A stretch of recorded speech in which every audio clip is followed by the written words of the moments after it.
Hi, Gemini, Sun, Moon, Ascendant, or Venus. This is Dane, and I'm going to be doing your September 2021 full moon reading for you. Now, I ask if this reading resonates with you. Don't forget to like, comment, and subscribe. If you're interested in any of the cards that I'm using, they will be listed and linked in the description box below. Now, before we begin this reading, let us clear the energy space, raising our own energy vibration and releasing any negativity. So take a nice deep breath in, exhaling whenever it feels comfortable for you.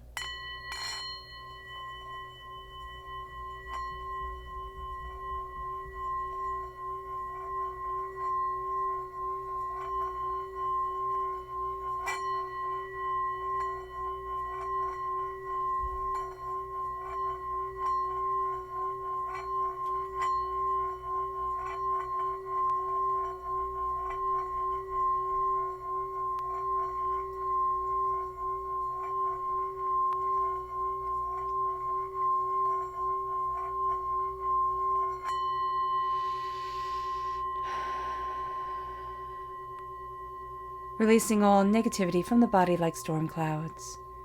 Letting yourself feel calm, centered, and at peace as we enter into this safe and loving space. Let's let the bowl sing as we see what the tarot has to say.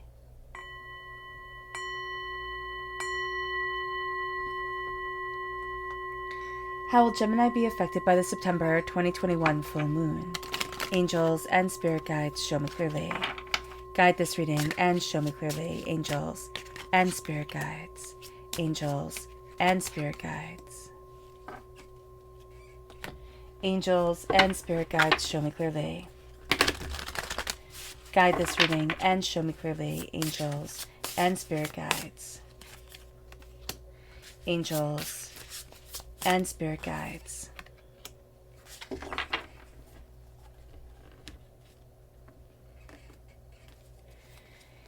Angels and spirit guides, show me clearly. Guide this reading and show me clearly. Angels and spirit guides. Angels and spirit guides. Angels and spirit guides. Angels and spirit guides. Fantastic. Angels and spirit guides, show me clearly. Guide this reading and show me clearly. Angels and spirit guides. Angels and spirit guides. So at the bottom is our rooted self. The left-hand side is our inner self. The middle, our heart, our emotional self. The right-hand side, the public arena, the public self. So let's see what the cards have to say. We have the Wheel of Fortune. We have this beautiful change coming in, which is quite powerful. And then we have the Emperor. So if we have Aries within our natal chart, this is going to come through very powerfully as a rooting factor. We're also going through a change that puts us into a position of power, which is quite nice. We then have the Goddess of Air. We're represented by air sign energy in the minor arcana. We're represented by the Lovers in the major arcana. So we're coming through as a goddess, as a person very well aware of kind of the web that they're spinning, the power that they have, and that very much falls into alignment with the astrological alignment of this time. It then moves us to balance. Now, balance is in the Rider-Waite-Smith deck, the Wheel of Fortune. So we have this beautiful change coming in, which as we embrace the bounty, the beauty, the intensity of ourselves, puts us in balance, puts us in a greater place than we had realized before. We then have Justice within our hearts, which is Libra energy. If we have Libra energy within our natal chart, that's coming through very powerfully within our inner self, within our emotional self, amplified in our inner self by the Goddess of Air, because the Goddess of Air also represents all air sign energy, Gemini, Libra, and Aquarius. We then have the Ace of Cups. A beautiful placement of the Ace of Cups is at the heart, and it's a cleansing away of negativity. The Ace of Cups, it's in its element, and so that's going to be very powerful for us. We then have the Knight of Swords. This is again us in the minor arcana. We're represented by the swords, air sign energy. And so here we have the sense of being a hero, being the hero of our stories, being the white knight that comes in and cuts through heartbreak and pain and disappointment and doubt and despair for themselves and is able to be the hero of their own fairy tale. So that's really quite quite powerful. It leads us to the Knight of Pentacles. Now, the Knight of Pentacles is Earth sign energy, Taurus, Virgo, Capricorn. If we have this within our inner selves, it's very much linking us within our natal chart. Within our natal chart, it's linking us to the sense in the public arena with the double knight. We are the defenders. We are the planners, the seekers, the understanders during this time. Now, we're also very connected with the new moon in Libra, which I will be doing another reading on for everyone. Okay, so that comes in on the 6th of October. Libra brings us a new romantic cycle. There is power and there's intensity here that guides us forward. Now we have on the 20th of October, the full moon in Aries, which is linked here in our natal chart, in our rooted energy. So that comes through astoundingly powerful and powerfully during this time. The cleansing of the Ace of Cups is the fact that during this time, which is the full moon in Pisces on the 20th of September, is going to come in and be a gift to us emotionally. And it says balance the spiritual and the practical. Balance spirituality and practicality. That's going to be really important for us. Now, the thing with Pisces is ruled by the planet Neptune, which brings beauty through the spiritual realm, beauty through spiritual connection, and beauty at a spiritual level. So this is going to be a time where we're very connected. And this is going to be a time where Neptune holds sway over our dreams. A lot of insight, a lot of power comes through our dreams. But this is also going to be a time where we can easily want to slip away from our troubles, easily want to say, you know what, I need to escape. I need to escape through my dreams. I need to escape through disconnect. So we just have to be mindful during the full moon in Pisces, whenever Neptune rules anything, we have to be mindful of saying, okay, am I going to go too far into addictions or into, my coping mechanisms that we've developed from childhood that might not be the healthiest coping mechanisms for us. So this could be, traditional addictions, alcohol and drugs, but this can also be overeating. This could be oversleeping. This could be, a sense of just really feeling overwhelmed and anxious. So we just have to be mindful of this because we're looking at our dreams and all of a sudden everything that we think could go wrong starts to come into our heads and we go, can I do this? Can I move forward this way? Can I open up this door? The answer is absolutely yes. And there's such beautiful power here. There's such beautiful prosperity that leads us forward that we actually don't want to miss the beauty of this time, but we also need to be warned about the sensitivity that this time brings us. This is also when we are our most spiritual and our most compassionate. And so during this time, our boundaries are the thinnest. And that can make things a little bit difficult because we're seeing and we're feeling things much more intensely. We're also very much drawn to the balance of our voice and the beauty of our insights. So that's going to be very important for us. But we have to be sure to set clear boundaries to understand what we want and where we're headed and what we desire. We also need to make sure to cleanse our energy during this time, to do things that center us. Now, it could be visualizing our energy being cleansed. It could be walks in nature. It could be, going outside and standing barefoot in the grass or in barefoot shoes. It can be, doing anything, meditation that aligns us. This could also be exercising, anything that helps us to push away the negative energy and embrace our inner selves. That's going to be the most important. Now, the full moon always brings our family, friends, and close relationships into focus. So we have to be aware of that during this time, that with the sun opposite the moon, this brings opposing forces, there we go, forces into focus. It's astoundingly hard for me to say right now.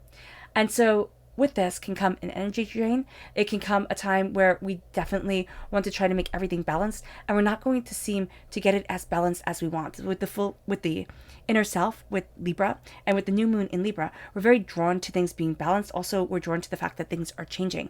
And so during this time, we have to understand that the balance that we're seeking might not be a fairy tale balance. We might not be able to make everything perfect, but we need to align things for ourselves and make things good for the right now.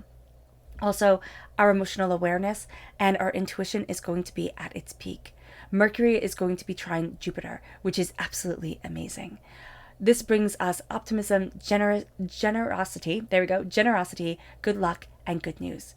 Our instincts at this point and our intuition at this point is going to lead us to a place where we can kind of glimpse the future just a little bit. It sounds magical, but it's going to be the sense of, I can see how to align things. Like all of a sudden things start falling into place like dominoes. It's like, oh, that's what I have to do next, and that's how I have to move forward, and this is where I need to be. So this is a great time for networking and socializing and really setting everything up. Now, Mercury is also going to be squared Pluto, which gives us a more difficult time. And what is the good thing about this is that it's not as strong as Mercury trine Jupiter, but it is going to have this influence on us to make us overthink, overanalyze. As air sign energies, we have a tendency to do this already, and we're going to find ourselves easily falling into a hole of obsession, just kind of really wanting to dig everything apart, see all different angles, all different sides, gather all the information. And that's good to an extent. But we can also fall down the rabbit hole really quickly to a place where it becomes an obsession. It becomes all-consuming. And sometimes when we get really inspired by something, it's inspiration, not obsession, but that there's a fine line. So we have to be aware of that during this time. We also need to seek out intense interactions. We need to seek them out. We're going to feel like it's a draw for us. We need to have these intense conversations. We don't want anything that's just surface value. Again, this is playing off of us already, Gemini, where we think, okay, the more intense, the better. That's not necessarily going to be the case. Sometimes we don't need to know everything. Sometimes we need to step back and we need to think, okay, well, what's right for me? Where do I need to be? And how do I need to encapsulate my feelings, my desires, my hopes, my dreams, my wishes without totally getting intertwined with another person, another idea, or anything like that. So this is going to be a time where it can be a little bit challenging, but we have Jupiter semi-sextile Pluto, which is going to help us with the energy of Mercury squared Pluto and align us with the success of Mercury trine Jupiter, which is absolutely beautiful. This brings us powerful spiritual and personal growth and the ability to create wealth, the ability, again, to see the dominoes lining up, to be able to say, this is what I want for my life, this is where I'm headed, this is what I desire. And this leads us to professional advancements. This leads us to personal advancements. And it's all because we're balancing the spiritual with the practical. And we're seeing that we can't ignore this side of ourselves. We can't ignore the spiritual side of ourselves, and we can't ignore the practical side of ourselves. It leads us to, on the 6th of October, the new moon being in Libra.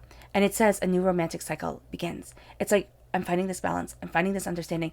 I've come to balance so much, and I've come to see so much within myself, which leads us to a fiery climax approaching on the 20th of October. There's an intensity, there's a focus, there's a brilliance that's coming to a head. Now, what's really interesting is that the full moon in Pisces on September is called the harvest moon. This is when we're harvesting everything. We're harvesting from the spiritual realm, we're harvesting from the earthly plane, but on the 20th of October, this is the hunter's moon. It's like we've harvested, we've gotten everything ready, we've set up our supplies. Now, with the fiery climax approaching, we are set to hunt. We are set to go after. This brings us to the energy that we need to be mindful of during this time. Angels and spirit guides, show me clearly. Guide this reading and show me clearly, angels. This is the Prince of Pentacles. We need to be mindful that the prosperity of certain things, or the expectation of prosperity, doesn't change the way we speak and embrace our lives and ourselves, meaning that money doesn't get to have power over our voice. Now, this can sound silly to say, this can sound trite to say, but this is going to be very much a time where we need to embrace the power of our voice and what we desire, and not change things just because we think it would be more profitable. This is also going to be a time where we're very drawn to people who are going to tell us, well, why don't you just tweak this a little bit? Why don't you just change this a little bit? Why don't you just, XYZ, because it's going to bring you towards prosperity, whether that be financial prosperity or something you value as much as money. Don't let other people's dollar signs, or don't let dollar signs or creativity or something, again, that you value as much as money, change the power of your voice, change what you are seeing, and change what you are saying. Now, sometimes, yes, we do have to kind of tone it down in certain areas, or kind of know our audience, but this is going to be especially a time for us individually and personally, when we're talking to ourselves, when we're connecting with ourselves, to speak the truth and to let our truth guide us forward. It brings us then to our chakra energy. Angels and spirit guides, show me clearly. Guide this reading and show me clearly. And this is creativity and rebirth. So we have two. We have the sacral chakra, which is creativity, and we have rebirth, which is the Earth Star chakra, located 6 inches below our feet. When we have creativity, this is talking about our relationships with others, our relationships with ourselves. Because of the sun being opposite the moon, opposite factors really do come into play. And we're going to look at our relationships and say, okay, what is it that's opposing me from connecting with this person or connecting with myself the way that I want to? Sometimes we can go and talk to the person, but other times, that bed is made. We don't want to go back. We don't want to subject ourselves to that form of vibrational abuse almost. It's like energy stealers and hurtfulness. So this is going to be a time where our creativity comes from finding balance within our words, balance within our connections, balance within the understanding of who we can trust and who we can't. This leads us to the Earth Star chakra, with us being reborn, us learning how to fly, us learning how to move forward, learning how to be inspired, embracing the transformation of ourselves and our souls, and where it is that we want to be and why it is that we want to be there. It brings us to the Wheel of Fortune, which is again this sense, and this powerful, beautiful sense of change, entering into a new season. At times with the Wheel of Fortune, we can feel like we're on a roller coaster ride because we have the Wheel of Fortune coming forward twice. We can definitely feel like there's a change here, and we can almost feel at times as if balance is something that is elusive. Balance is something that, we really want, but can't always grasp, understand, or come to the power of. So with the Wheel of Fortune, we see ourselves changing, we see ourselves adapting, we see ourselves seeing ourselves more openly and more honestly. And with this moon calling forward the spiritual and the practical, we're saying, what season am I in spiritually and practically?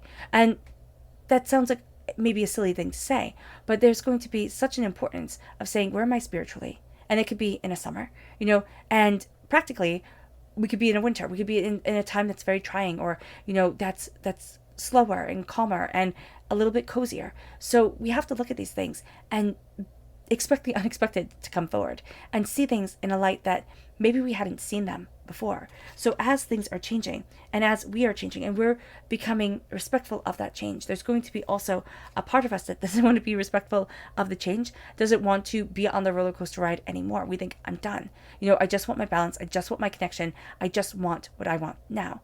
And that's very human of us. But what Spirit is saying is that we're learning how to claim a throne.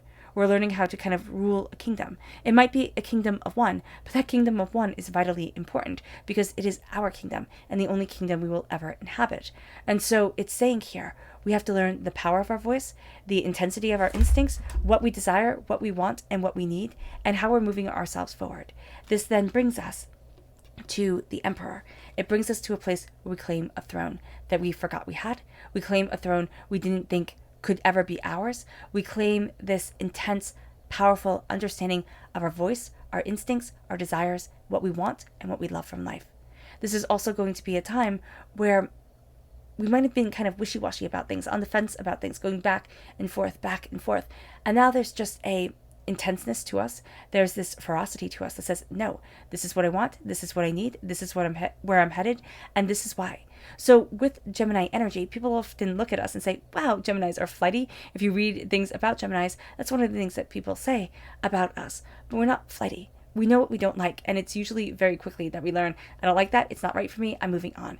And for others, it takes longer, or for others, they might go, oh, I don't like it, but, it's practical, but, it's appropriate, but, I'm supposed to. Ooh, goodness. Sorry, guys, for that. And so here, there's very much going to be the sense of, no, if it's not right, I'm not doing it. If it's not right, it's not part of my kingdom. And this doesn't mean that we don't uphold our responsibilities. And again, we don't do things at times that we just don't want to do, but we have to do. But we're very in tune with the energy that needs to be around us, with the power that we need to embrace, with the way that we can inhabit the practical world without losing the spiritual connection of our breath, our voice, and our intensity. It moves us to the goddess of air. It moves us to this place where all of a sudden we see the webs that we're weaving. We see the intensity of our voice. We see the power of our inspiration and what we desire and the way that we're connecting. And as we see this power, we see us more openly and more honestly. And as we see ourselves more openly and honestly, we see what we're scared of. and we see what it is that we need in order to move forward. So during this time, we might kind of be doing something that's almost like, what is it called? Emergence therapy. But you don't emerge yourself instantaneously. What you do is, let's say you're afraid of a spider because the goddess of air is a spider. You might say, okay, so I'm going to look at a picture of a spider, or I'm going to have somebody say, and I would suggest you do this if you're really deathly afraid of something with a professional. Like, I'm going to have somebody say spider to me, and I'm going to build myself up to being able to look at a picture of a spider, see a spider without freaking out, that sort of thing. With our voice and with our breath, during this time, we're going to be calling out the things that have held us back. And this is going to be a time where we say, all right, I am embracing my breath. I'm embracing what I desire, to say, you don't get to have control over me anymore. This doesn't get to be what tries to destroy me, what tries to bring me down, what tries to deny me. And this brings us to a place of balance. This brings us to a place of harmony. This brings us to a place where we have the change coming in. And as we have this change coming in, we start to see the new approach that we need to have. Here, she's feeding the bear. She's not yelling at it. She's not screaming at it. She's not trying to attack it. She's saying we can coexist. And we can coexist with the changes within our world. We can coexist with the people that are around us and the energies that are a part of us. And this is going to be a time where, as we define ourselves more and more, and as we see ourselves more openly, more honestly, more intensely, it's like, oh, this is what I need. This is what I want. This is who I am. This is where I desire being. It brings us very much into a place of harmony, and it lets us be able, just even through our energy vibration, to be able to show children or the next generation, by the example of how we live, to fall into harmony, to embrace a powerful change of instincts within ourselves, within our desires. And that brings us in the emotional arena to justice. That brings us to a cutting through of doubts and fears and negativities. It brings us to a claiming of our voice, intensity of ideas and reactions. It brings us to a balancing of ourselves. And as we balance ourselves, we see ourselves more and more and more. And as we see ourselves, as we understand ourselves, we realize that justice isn't the fact that it's a white page, black print, everything spelt out that way. Justice is a discernment of the heart, the soul, for the self. Justice is very much saying what's right for you and what isn't, what drives you forward and what doesn't, where do you want to be and where don't you want to be within your life. I very much see this as akin to putting out a post on the internet and saying, I'm going to be gone, leaving the doors and the windows open to our house, and then coming back and everything's, taken, and thinking, I wonder how that happens. We do that with our energy all the time. We leave ourselves very open.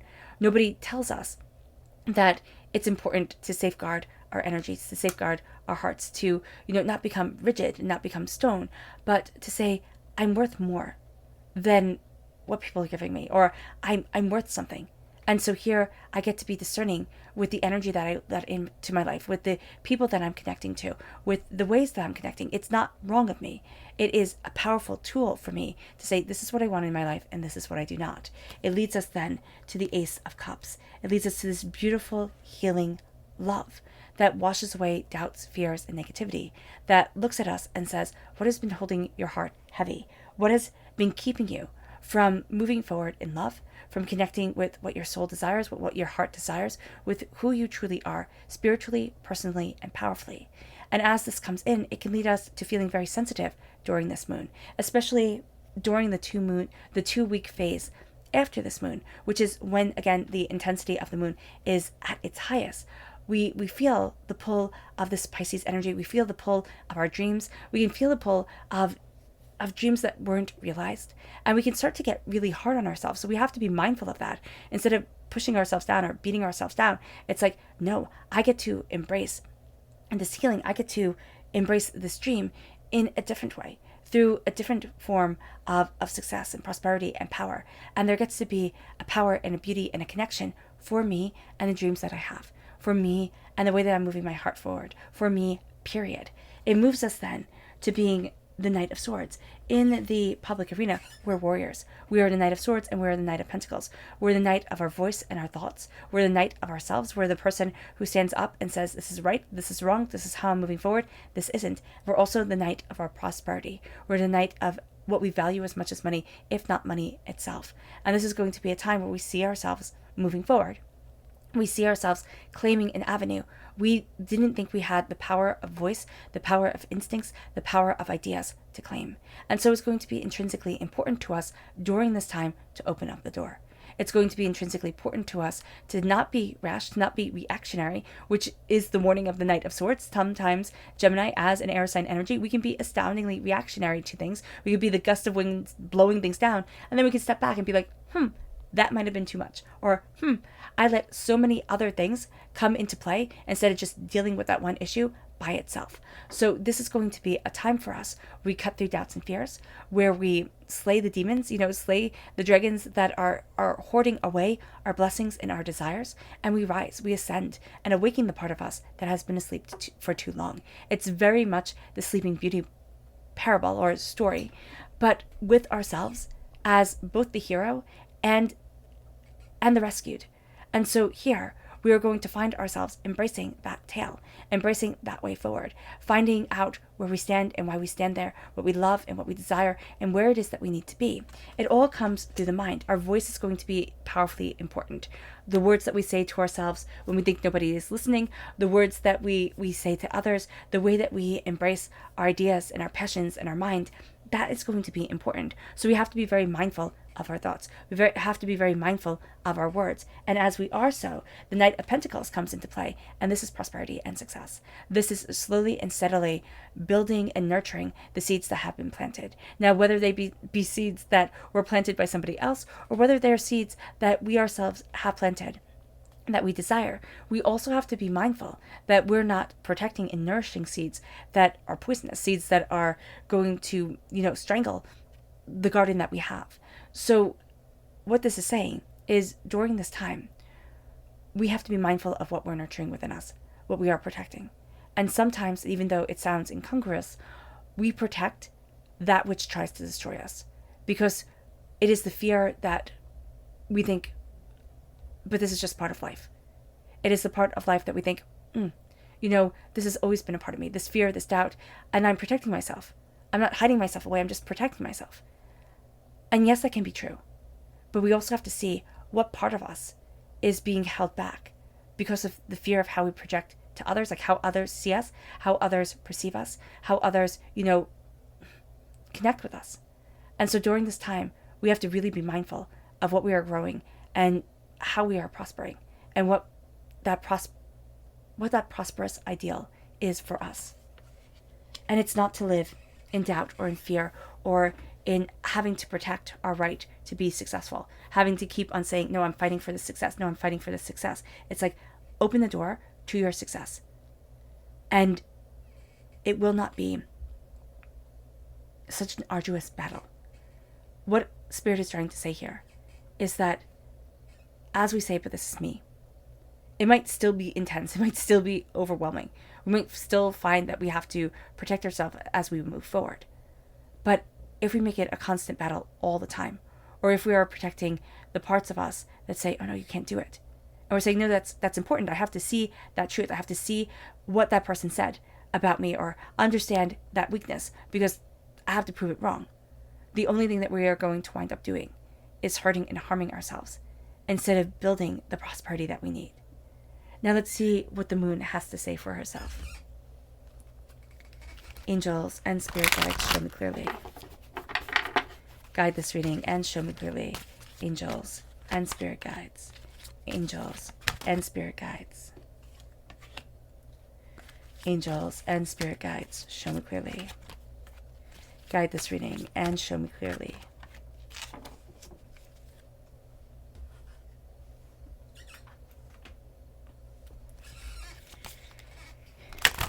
Angels and spirit guides, show me clearly. Ooh, goodness, that was loud. Guide this reading and show me clearly. Angels and spirit guides. Angels and spirit guides. Angels and spirit guides. So at our root, the moon is saying peace. Your dreams need a practical plan. That's beautiful. The full moon in Taurus is grounding us here, coming through in the cards. And then we have the full moon, and it says surrender to the divine. So in our inner self, this full moon is going to be so powerful, so intense, so profound. It brings us to the void. The void brings us to the surrendering to the divine. What is within our life that makes us feel empty, that makes us feel hollow? The power of our world and our connection is going to be in the moments of the in-between, the moments when the world is silent. How does that silence impact us? How do we embrace that silence? How do we move forward within the voice of ourselves? It then moves us to pleasure. Nothing will come of this situation. To embrace pleasure of the heart. Because what we are so focusing to make happen during this time, nothing will come of it. That isn't to say that it will not happen. It's saying that the power of this moon is focusing you somewhere else. So don't try to micromanage, don't try to overplan, don't try to overthink. It's not going to work out the way you think it is. But for the heart, it's like, let your heart embrace your pleasure, embrace what you desire, embrace what you need, and see how it transforms you. See how you're transformed. Then we have fear within the public arena. That is why also we're a warrior. We have to protect, we have to embrace, we have to be able to fight off that which we're afraid of, that which may try to destroy us. It says your commitment is being tested. The fear brings our commitment tested to what we desire in life, to our dreams, to our hopes, to our wishes, to who we are. That's why in the inner self it's saying embrace the void, embrace nothingness, embrace the power of the in-between moments, the power of silence and quiet, which is not what our world embraces anymore. It's always noise, it's always on. But to step back and say, I surrender to the divine. I embrace the power of this full moon, this balance of the spiritual and the practical. I see then that it brings me to the balance of myself and the ferocity that I need to claim the throne of my life and not let myself be led by somebody else. It then moves us to the subconscious message of this moon, which is self-love and you are good enough. The power of embracing ourselves, to love ourselves, to cherish ourselves, to know that we are enough. We are good enough. And I always found that a bit patronizing when I first started using the cards. I thought, wow, that's so rude to say you're good enough. It's kind of like pat on the head, good job, go sit down in the corner type of thing. But it's not that vibe. And if we see it as that vibe, we have to really look at ourselves and say, what is it that we're striving for? What is it that we think we will not accomplish? What is it that has wounded us into thinking, I'm not enough? When somebody says we are enough, we think, what do you know? How could you possibly say that? It's rude and it's hurtful. And yet it is also a compliment. I'm good enough.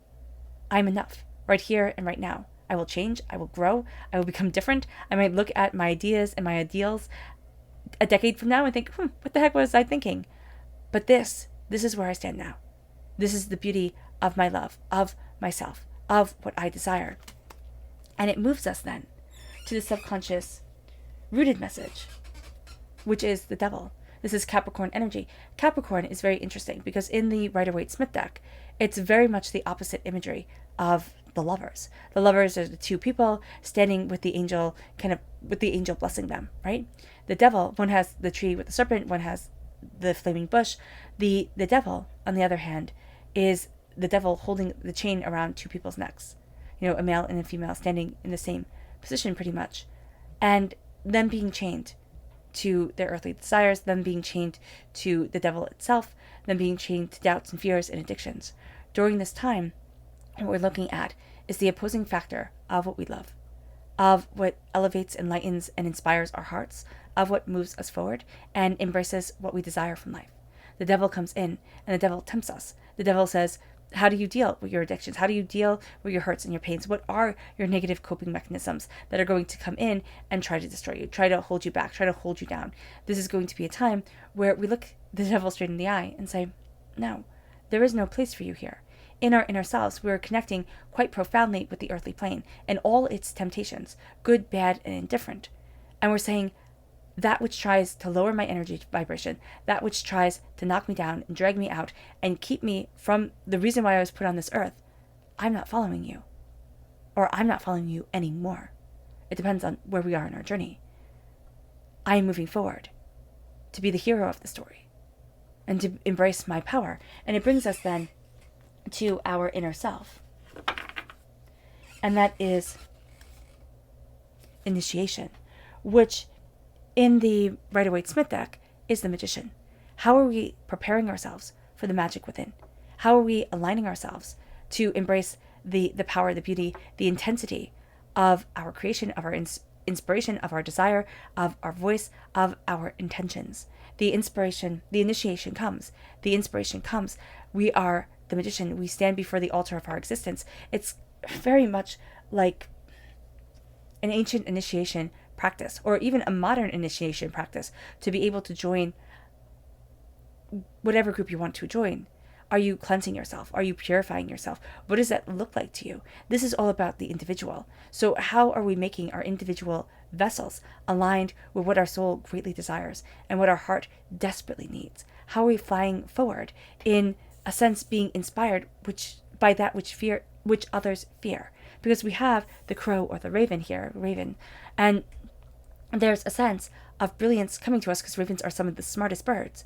But also, as we embrace that brilliance, we walk a path that others would refuse to walk. We need to be very mindful of our mind, very mindful of our thoughts, our inspirations, our insights, our ideas during this time, and also understand that what has been locked away has been through sneakery, that it has been, and it's being revealed in ways that we think, I didn't know that was a lie. I didn't realize that was a powerful truth. It then brings us to this place of purification, and the water, the cleansing of the water, very much in alignment with the Ace of Cups, the sense of, this is the water that cleanses me, this is the water that washes away the hurts, the pains, the disappointments, the stagnation that has been within my heart. And this is where I open up the door, stand before the altar of my existence, and call forward the fact that my mind inspires, that I am taking power from my elemental self, and I'm connecting with things in a way I didn't realize I'd connect. It moves us then to our emotional self. And we have the Eight of Cups. We're walking away from what we once thought we would love. This moon is illuminating what isn't right, where the energy vibration is wrong. And we're saying, okay, I have to walk away. I can't sustain this. I can't be this. I can't embrace this. I need to follow a path that is right for me. And even though we might have thought, oh, this is right, or oh, this is perfect, or oh, I've figured everything out, as time moves on, we realize, no, maybe we hadn't. And that's okay. That's powerful. That's insightful. And as we walk away from what we once thought we would love, we walk into ourselves, our inspiration, and our hopes and our dreams.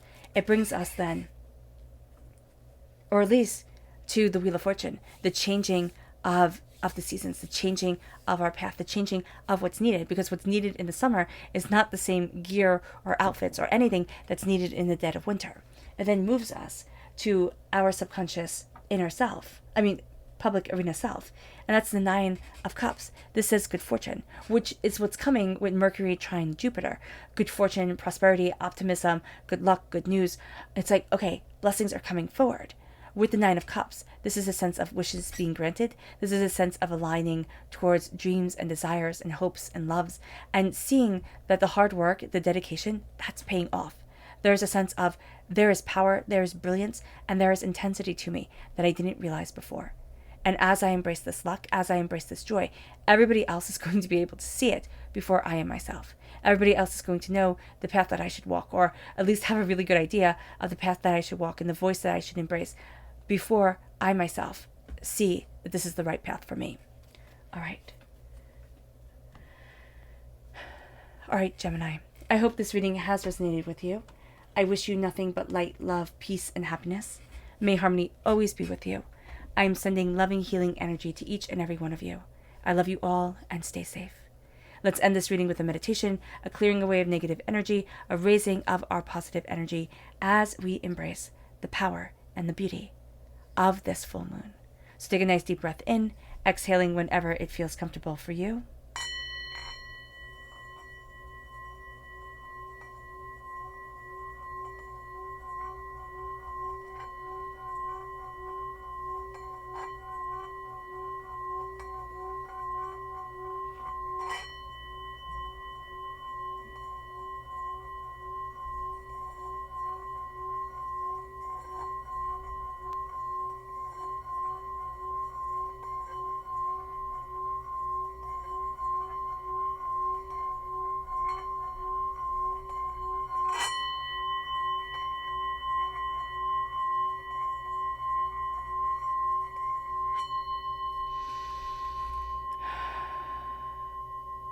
May you move forward in peace and in harmony, Gemini, and may you have a blessed moon.